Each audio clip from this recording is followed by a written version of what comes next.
Salam alaikum la famille. Donc aujourd'hui je vais préparer une sauce sakasaka. Donc comme vous pouvez le voir, j'ai tous les ingrédients réunis ici. Pour préparer cette sauce, j'ai besoin d'un sachet de sakasaka comme ceci. J'ai besoin de la viande, des oignons, du poisson, du piment, du poivre. J'ai besoin du lait de coco, du sel et surtout de la pâte d'arachide. Alors coucou, donc là j'ai mis ma viande à cuire avec un peu de poivre, du sel. J'attends qu'elle se décongèle pour mettre la suite des ingrédients. Donc là j'ai mes feuilles de sakasaka que j'ai décongelées et que je passe dans un tamis pour enlever l'amertume. Voilà. Ensuite j'ajoute mes feuilles de sakasaka à ma viande. Voilà, que je laisse bouillir environ 5 à 10 minutes. Donc dans une casserole à côté, j'ai mis mon poisson. Comme ça, il va bouillir un peu pour pouvoir l'émietter ensuite.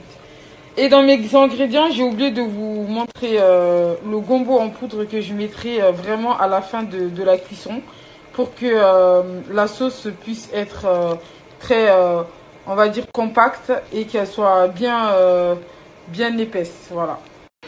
Coucou la famille, donc là j'ai mis la pâte d'arachide, vous voyez, et j'ai mis aussi le lait de coco, vous voyez le morceau là, il était congelé, du coup je l'ai mis. Ensuite, par la suite, je vais découper mes oignons, je vais mettre mes 2 cubes, mon piment, et je mettrai le poisson aussi ensuite. Et je vais mettre mes 2 cubes, mon piment. Et je mettrai le poisson aussi ensuite. Et je laisse bouillir 20 à 25 minutes à feu doux.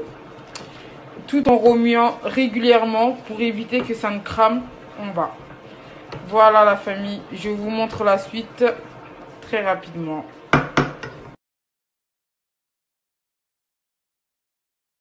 Voilà mon poisson. Alors j'ai mis un peu de poivre parce que j'aime bien quand c'est épicé. Donc mon poisson que j'ai émietté, je le mets dedans.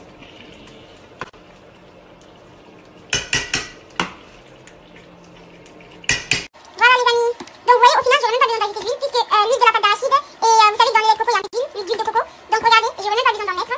Donc là je laisse bouillir encore un petit peu. J'ai mis des oignons, je vous avais pas montré. Voilà, j'ai mis des oignons.